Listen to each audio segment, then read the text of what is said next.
Legislation in Turkey serves more to limit press freedom than to support it, a new report has found, suggesting specific amendments to ensure an independent environment for journalism. The report is one of the two prepared by Istanbul Institute's Center for Media and Communication Studies.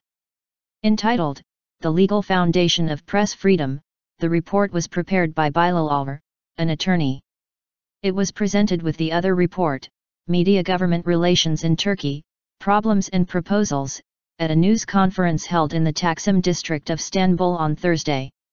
According to the Legal Foundation of Press Freedom, the 26th and 28th articles of the Turkish Constitution and the 3rd article of the press law clarify the circumstances under which press freedom can be restricted. The report states, it seems that while the Constitution and the press law were being prepared, the prominent concern was how to restrict press freedom, not how to guarantee it. Legislation outlining restrictions is extensive and detailed, while passages describing liberties are vague and narrow in scope. Therefore, courts are forced to base their rulings on restriction, rather than adopt a pro-freedom stance.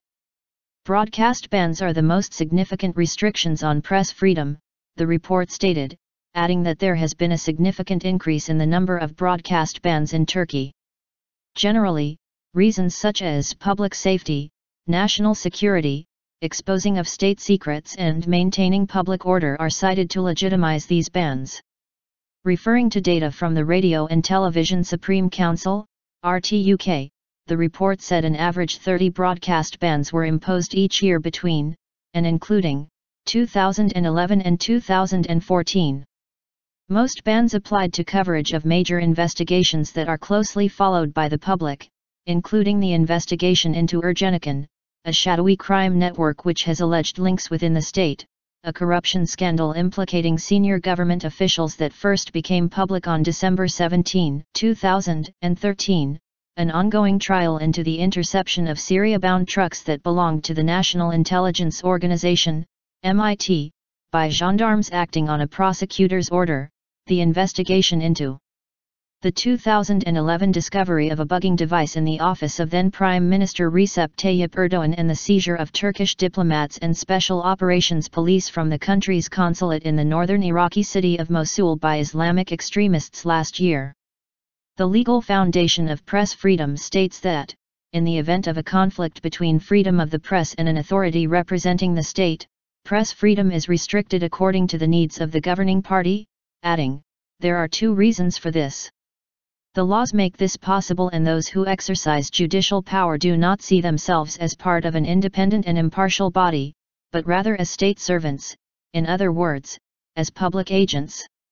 The report also cited instances of the European Court of Human Rights, ECTHR, ruling in favor of press freedom, explaining that the ECTHR treats heavy criticism of politicians as a matter of press freedom, while in Turkey the journalists are sued under accusations of having insulted the government or the president on a daily basis, and are even prosecuted for their personal tweets. Sedef Kabaz, a TV presenter, is facing a prison sentence of up to 5 years for posting a tweet regarding the corruption probe that broke on December 17, and another journalist, Mehmet Baransu, has been arrested under charges of revealing state documents linked to national security. Columnist for the Zaman Daily Mumtaz Turkon is also facing legal charges for having criticized President Erdogan and other members of the ruling Justice and Development Party, AK Party. The discrepancy between rulings regarding press freedom in Turkey and those made by the ECTHR is growing wider every day, the report stated, stressing that Turkey is a party of the European Convention on Human Rights, ECHR, and that its excessive, far-reaching punishment of journalists contradicts the principles of the Convention. Recommendations to strengthen the legal foundation of press freedom in Turkey include making radical amendments in the constitution and to relevant legislation, ensuring that courts follow the example of the ECTHR and the establishment of a press court in charge of issuing broadcast bans, a decision that would be made in collaboration with a certain number of press organizations.